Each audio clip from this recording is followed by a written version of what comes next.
Hello friends, मैं मनीष। आज हम लोग कक्षा 10वीं सामाजिक विज्ञान विषय के असाइनमेंट को पूरा करेंगे। सामाजिक विज्ञान विषय के असाइनमेंट का पहला प्रश्न है, प्रथम विश्व युद्ध में अमेरिका कब शामिल हुआ और क्यों? तो इसका उत्तर है, अमेरिकी जनता को इंग्लैंड व उसके मित्र राष्ट्रों से पहले से ही सहानुभूति थी। फिर भी आर्थिक हितों को देखते हुए अमेरिका काफ़ी समय तक युद्ध में तटस्थ रहा, किंतु 1917 ईस्वी में जर्मनी के युद्ध पनडुब्बियों ने कुछ ब्रिटिश जहाज़ों को डुबो दिया। डुबाए गए जहाज़ों में कुछ अमेरिकी नागरिकों को ले जाने वाले जहाज भी शामिल थे, अतः कई अमेरिकी नागरिक मारे गए।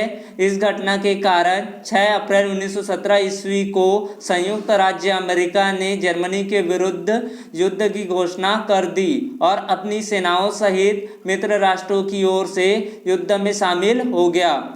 प्रश्न क्रमांक दूसरा है, क्या आपको लगता है कि हर नया देश जो औद्योगिकरण करना चाहता है उसे दूसरे देशों से टक्कर लेना जरूरी है? क्या इसके और तरीके हो सकते हैं? तो इसका उत्तर है, हर नया देश औद्योगिकरण चाहता है, उसे औद्योगिकरण करने के लिए दूसरों देशों से टक्कर लेने की आवश्यकता नहीं है। इसके और भी तरीके हो सकते हैं। जिन देशों का औद्योगिकरण पहले हो चुका उनसे सहायता और मार्गदर्शन लिया जा सकता है। दूसरा तरीका हो सकता है, पूर्व औद्योगिक क्षेत्रों से समझौता किया जा सकता है, उनसे व्यापार के क्षेत्र बांटे जा सकते हैं। विकसित देशों की आवश्यकता एवं पूर्ति के स्वरूपों पर चर्चा कर औद्योगिकरण की नीति बनाई जा सकती है। तीसरा हो सकता है, दोनों देशों के बीच वस्तु विभिन्नता के आधार पर व्यापारिक आवश्यकताएं ज्ञात की जा सकती है। चौथा उपाय हो सकता है, औद्योगिकरण के लिए कच्चा माल व बाजार पर चर्चा कर औद्योगिकरण संभव है। अगला प्रश्न है, प्रश्न तीसरा है, संविधान की उद्देशिका का हमारे जीवन में क्या महत्व है? संविधान सभा का गठन किस सीमा तक लोकतांत्रिक था?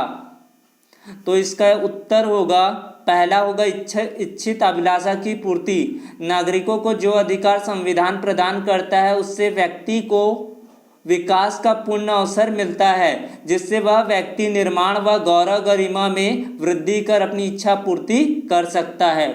दूसरा है, राष्ट्रीय आंदोलन के उद्देश्य। राष्ट्रीय आंदोलन के उद्देश्य को पूर्ण करने का अवसर मिलता है, जो अखंड भारत, सर्वधर्म पर विश्वास और स्वतंत्रता संस्कृति के उत्थान को प्राथमिकता देता है।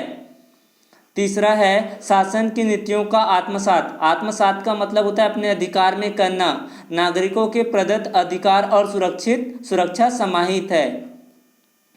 पहली चुनी गई प्रांतीय सभाओं के प्रतिनिधियों को चुनकर ही संविधान सभा का गठन किया गया। इसलिए कहा जा सकता है कि सभा काफ़ी हद तक लोकतांत्रिक थी। प्रश्न क्रमांक चौथा है, कानून बनाने की प्रक्रिया में संसद कार्यपालिका पर किस प्रकार निर्भर है? इस बात का प्रभाव कानून पर सकारात्मक होगा या नकारात्मक?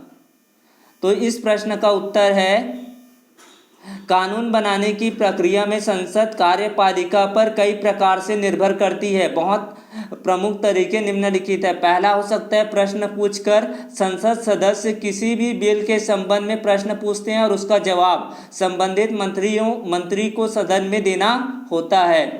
दूसरा है, विधेयक पर चर्चा। कोई भी बिल जब कानून बनाने हेतु संसद में रखा जाता है तो संसद में इस पर विस्तार से चर्चा होती है। तीसरा, काम रोको प्रस्ताव। किसी तत्कालिक विषय पर चर्चा करने हेतु संसद सदस्य काम रोको प्रस्ताव द्वारा आवश्यक विषय पर चर्चा करवा सकता है। चौथा, अविश्वास प्रस्ताव रखकर। संसद के सदस्य अविश्वास प्रस्ताव रखकर संसद में मतदान की मांग कर सकते हैं।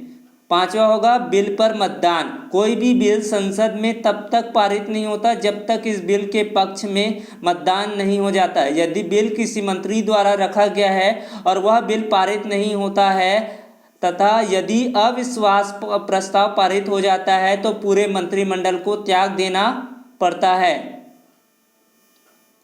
कानून बनाने की प्रक्रिया में संसद के नियंत्रण की इन विधियों के सकारात्मक प्रभाव होते हैं। इस कारण सरकार सजग रहती है। Thanks for watching my video. Please subscribe here. Thank you. That's all.